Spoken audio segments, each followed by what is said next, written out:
Black hat technique एक ऐसी technique है जिसमें इलीगल तरीके से, अनऑफिशियल तरीके से, या फिर कह लो कि लोगों के अपने तरीकों से जो कि गलत होते हैं उन तरीकों से वेबसाइट को रैंक किया जाता है। सीधे शब्दों में गूगल सर्च इंजन को धोखा देना, उसकी पॉलिसी को वायलेट करना ब्लैक हैट टेक्निक होता है। हम इसको ब्लैक हैट एसईओ भी बोलते हैं। अगर आप एक नए ब्लॉगर हैं और अगर आपसे कोई बोलता है कि मैं आपका ब्लॉग एक दिन, 2 दिन, एक हफ्ते में रैंक करवा के दूंगा, तो यकीन मानिए 90% चांस है कि वो ब्लैक हैट एसईओ का यूज कर रहा है, जो कि आपको छोटे समय के लिए यानी कि सीमित समय के लिए तो रैंक करवा देगा, लेकिन लॉन्ग टर्म में आपको हमेशा नुकसान ही होने वाला है। तो इस ब्लैक हैट एसईओ से क्या क्या नुकसान होते हैं ये हम फटाफट जान लेते हैं, क्योंकि ये बहुत जरूरी होता है। अगर आपको ये नहीं पता है और आप फिर भी ब्लॉगिंग किए जा रहे हैं, आपसे कोई गलती से भी गलती हो जाती है,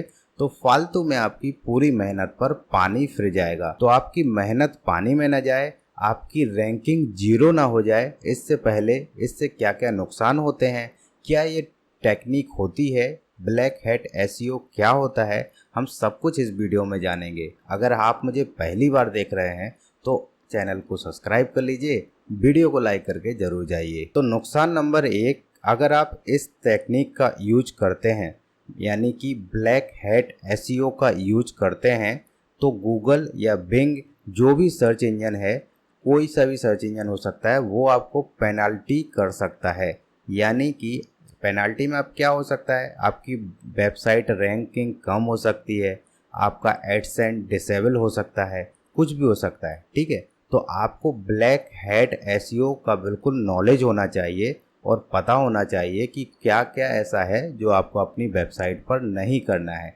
तो सबसे पहले हम नुकसान बताएंगे और फिर उसके बाद क्या क्या नहीं करना है वो बताएंगे। तो एक तो नुकसान यही हो गया कि गूगल आपको पेनल्टी कर सकता है। दूसरा नुकसान क्या होता है? दूसरा नुकसान होता है कि यूजर एक्सपीरियंस खराब होता है। अब मान लीजिए कि आपकी वेबसाइट पर, आपके ब्लॉग पर कुछ ऐसी चीज़ें मिल रही हैं जो कि नहीं होना चाहिए, जो कि यूजर के दिमाग को डिस्टर्ब कर रही हैं, बार बार उसको यूजर कैच कर रहा है, तो आपका यूजर जो है इरिटेट होके आपकी वेबसाइट को छोड़ देगा और दोबारा आने में 2 बार सोचेगा।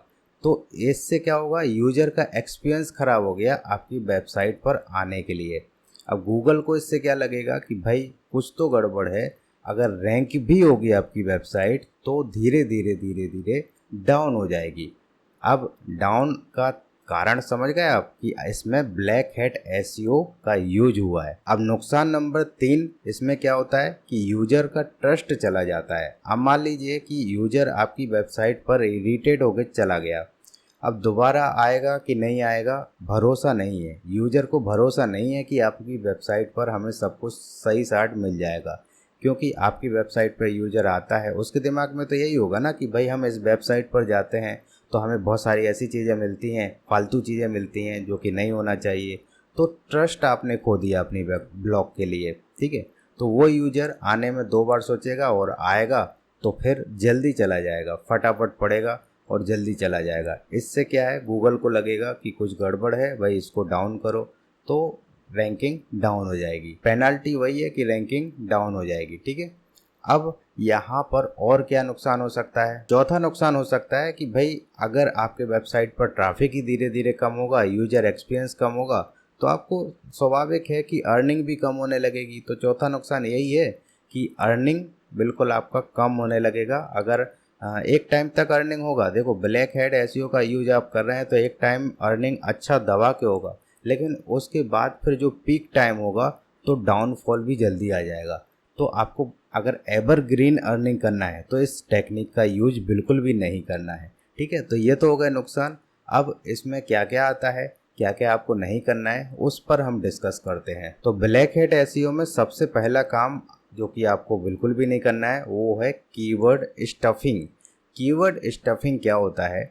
मान लीजिए कि आपकी वेबसाइट में आपने कोई पोस्ट लिखा और उसका कीवर्ड आपकी वेबसाइट में जो टेक्स्ट लिखा हुआ है उसमें बार बार आ रहा है। ठीक है, बार बार यानी कि एक लिमिट होती है, उस लिमिट के पार आ रहा है। ये लिमिट होती है 1 to 2%, यानी कि आपका जो भी टेक्स्ट है उसका 1 to 2% आपका फोकस कीवर्ड होना चाहिए। मैं पहले भी कई वीडियो में बता चुका हूँ ये बात कि आपकी कीवर्ड डेंसिटी 1 to 2% होना चाहिए। इससे ज़्यादा अगर होगी तो वो कीवर्ड स्टफिंग में आ जाएगा। ठीक है, तो आपका जो कीवर्ड है वो आपके ब्लॉग पोस्ट में बार बार नहीं आना चाहिए। अगर बार बार आता है तो गूगल को ये लगेगा कि ये कीवर्ड स्टफिंग हो रही है और इसको जो है आपकी रैंकिंग डाउन हो सकती है इस ब्लॉग पोस्ट की। ठीक है, तो कीवर्ड स्टफिंग से बचने के लिए आपको क्या करना है अब वो सुन लीजिए। अब मान लीजिए कि आपका एक ब्लॉग है जो कि लिखा है मोबाइल अंडर 10,000। अब इस कीवर्ड की जगह आप 2-3 इसके साइनोनिम यूज कर सकते हैं। साइनोनिम यानी कि पर्यायवाची शब्द। अब मोबाइल अंडर 10,000 की जगह आप लिख सकते हैं स्मार्टफोन अंडर 10,000। ठीक है, या फिर लिख सकते हैं स्मार्टफोन अंडर 10K। ठीक है, या फिर लिख सकते हैं कि फ़ोन अंडर 10K। बहुत सारे ऐसे वर्ड तोड़ तोड़ के आप बना सकते हैं, लेकिन सेम आपको बिल्कुल भी नहीं लिखना है। अब आपने पूरे आर्टिकल में कम से कम 50 जगह लिख दिया मोबाइल अंडर 10,000, मोबाइल अंडर 10,000। तो आप ही सोचिए कि आप अगर आप किसी वेबसाइट पर जाते हैं और आपको एक ही वर्ड बार बार देखने को मिलता है तो आप पर क्या असर पड़ेगा? आप इरिटेट हो जाएंगे। सेम यूजर को समझिए, अपने जैसा समझिए। ठीक है, वो भी ह्यूमन है, उसका भी एक्सपीरियंस ख़राब हो जाएगा। तो आपको यूजर के लिए लिखना है, गूगल के लिए नहीं लिखना है। गूगल भी यही बात बोलता है कि भाई जो कंटेंट आप लिख रहे हैं वो यूजर के लिए लिखिए, यूजर के लिए उपयोगी होना चाहिए। गूगल के लिए उपयोगी हो या ना हो इससे कोई मतलब नहीं है। ठीक है, गूगल उसको रैंक करने के लिए है। अगर यूजर को आपका कंटेंट पसंद आ रहा है तो वो ऑटोमेटिक रैंक कर लेगा। दूसरा काम जो कि आपको बिल्कुल भी नहीं करना है वो है हिडन और बिलर कंटेंट। ठीक है, कभी कभी क्या होता है कि रैंकिंग कराने के चक्कर में हम कुछ ऐसे कीवर्ड बिलर कर देते हैं जो कि गूगल को तो दिखें। ठीक है, गूगल उसको मेजर करता है, लेकिन यूजर को कभी बिलर दिखते हैं और कभी वो हिडन होते हैं। ठीक है, वहाँ पे गैप आ जाएगा, कभी ऐड आ जाएगा और कभी ऐड के नीचे कुछ लिख दिया। ठीक है, तो ऐसे कंटेंट आपको नहीं लिखना है। ऐसा कोई भी लाइन आपको नहीं डालना है जो कि बिलर हो या फिर हिडन हो। इससे यूजर का एक्सपीरियंस ख़राब होता है। और आपको मैं बता ही चुका हूँ कि भाई जो गूगल है वो यूजर एक्सपीरियंस पे ज़्यादा ध्यान देता है। तो भाई आपको इस बात का बिल्कुल ध्यान रखना है कि बिलर कंटेंट लिखेंगे तो यूजर को परेशानी होगी, देखने में अच्छा नहीं लगेगा। और यूजर को परेशानी हुई तो गूगल को परेशानी हो जाएगी, और गूगल को परेशानी हुई तो आपको परेशानी हो जाएगी। तो भाई सीधा सीधा कि आप यूजर के एक्सपीरियंस को अच्छा बना दीजिए। इसलिए अपने कंटेंट में कोई भी हिडन वर्ड या फिर बिलर वर्ड, बिलर लाइन, बिलर पिक्चर कुछ भी ऐसा मत डालिए। ठीक है, साफ सुथरा कंटेंट लिखिए जो कि यूजर को पसंद आए, ह्यूमन फ्रेंकली हो। ठीक है, तो हिडन और बिलर कंटेंट ये दूसरा पॉइंट हो गया। तीसरा काम जो कि आपको नहीं करना है, ब्लैक हैट एसईओ में आता है, वो होता है क्लिक फ्रॉड। अब देखिए क्लिक फ्रॉड क्यों किया जाता है, सबसे पहले ये समझ लीजिए। अभी गूगल का एक नया फीचर है डिस्कवर। इसका एक फीचर मतलब तरीका है डिस्कवर को लाने के लिए।